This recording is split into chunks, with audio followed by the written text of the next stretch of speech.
भारत में फोन पर call recording को लेकर लोग काफी परेशान रहते हैं। कोई कॉल रिकॉर्डिंग करने के लिए परेशान है तो कोई किसी और द्वारा कॉल रिकॉर्डिंग को लेकर परेशान है।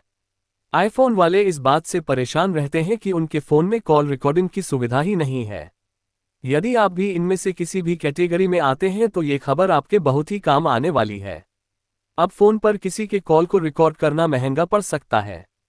ये हम इसलिए कह रहे हैं क्योंकि यह निजता के अधिकार का उल्लंघन है और इसके लिए आपके खिलाफ आईटी एक्ट की धारा 72 के तहत कार्रवाई हो सकती है। फोन टैपिंग के चर्चित केस नीरा राडिया पर दिए गए सुप्रीम कोर्ट के फैसले के बाद छत्तीसगढ़ हाईकोर्ट ने पति पत्नी विवाद के बीच मोबाइल रिकॉर्डिंग के मामले पर फैसला सुनाया है। कोर्ट ने कहा है कि किसी भी सूरत में कॉल रिकॉर्डिंग को साक्ष्य के तौर पर अदालत में स्वीकार नहीं किया जा सकता है। कोर्ट के मुताबिक बिना मंजूरी मोबाइल फोन कॉल को रिकॉर्ड करना संविधान के अनुच्छेद 21 के तहत निजता के अधिकार का उल्लंघन है। छत्तीसगढ़ हाईकोर्ट ने फैमिली कोर्ट के उस फैसले को भी रद्द कर दिया है जिसमें सबूत के तौर पर रिकॉर्डिंग को पेश करने की इजाजत दी गई थी। हाईकोर्ट ने कहा कि इस मामले में ऐसा प्रतीत होता है कि याचिकाकर्ता पत्नी से हुई बातचीत को उनकी जानकारी के ने चुपचाप रिकॉर्ड कर लिया। ये कारगुजारी संवैधानिक अधिकारों का सीधा उल्लंघन है। पूरा मामला क्या है? ये पूरा मामला छत्तीसगढ़ के महासमुंद जिले का है।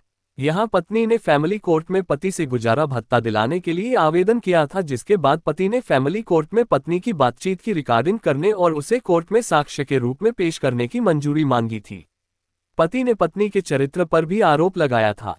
पति की इस मांग को फैमिली कोर्ट ने स्वीकार करते हुए रिकॉर्डिंग को साक्ष्य के तौर पर लिया। फैमिली कोर्ट के इस फैसले के खिलाफ पत्नी ने हाईकोर्ट में याचिका दायर की थी।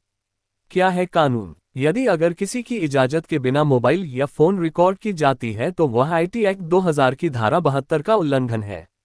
इसके तहत किसी भी इलेक्ट्रॉनिक डिवाइस के जरिए व्यक्ति की मंजूरी के बिना उससे जुड़ी सूचना, दस्तावेज या अन्य सामग्री हासिल करना और उसे उसकी मंजूरी या जानकारी के बिना सार्वजनिक करना धारा -72 का उल्लंघन है। इसके तहत 2 साल की सजा और 1 लाख जुर्माने का प्रावधान है।